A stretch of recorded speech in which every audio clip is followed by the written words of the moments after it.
नमस्कार, स्वागत आहे आपल्या चॅनलवर। आजचा व्हिडिओ हा शुक्रवारचा आहे। या दिवशी मी हळदी कुंकू ठेवलं होतं, त्यामुळे माझी सर्व तयारी चालू होती। तसे तर रोजच आपण घर स्वच्छ ठेवतो, पण एखाद्या विशेष दिवशी जरा जास्तच आवरावर सुरू होते। सकाळी देवपूजेत छान अशी सागर संगीत करून घेतली। आज स्वामींनाही छान पैठणीचं वस्त्र घातलं होतं। या वस्त्रामध्ये स्वामी खूप सुंदर दिसत होते।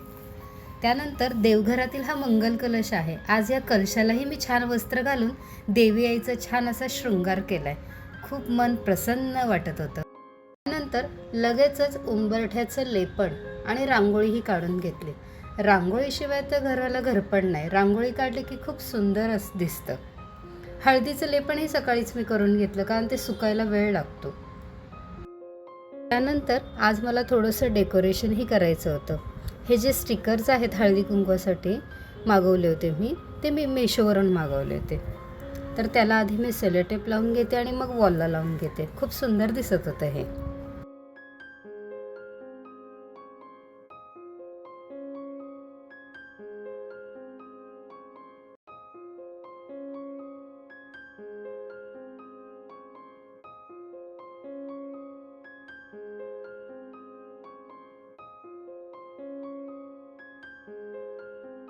आता हा जो डायनिंग आहे याच्यावरती थोडंसं डेकोरेशन करायचं आहे। माझ्याकडे सूप आहे, त्या सूपामध्ये थोडंसं मी डेकोरेशन करते।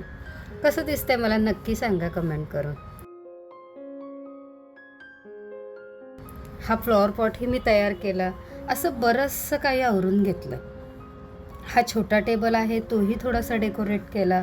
असं सर्व हॉल मी आवरून घेतला।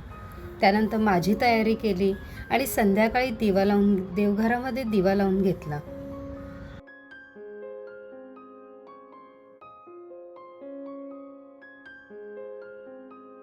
हळदी कुंकवाची जी सुरुवात आहे ती मी आपल्या कुलदेवीपासून केली।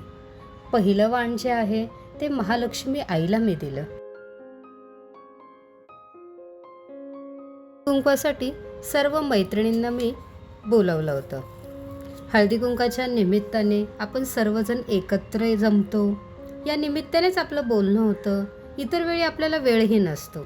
या कार्यक्रमामुळे आपण छान असे सगळेजण तयार होतो, छान गप्पा गोष्टी होतात। यामुळे आपलं मनही प्रसन्न होतं। केक करून सर्व मैत्रिणी आल्या होत्या।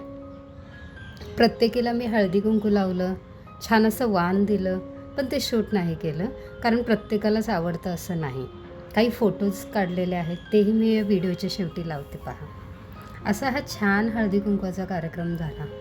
व्हिडिओ आवडला असेल तर लाईक करा, शेअर करा आणि सबस्क्राईब करायला विसरू नका। पुन्हा भेटूया अशा नवनवीन व्हिडिओमध्ये। तोपर्यंत श्री स्वामी समर्थ।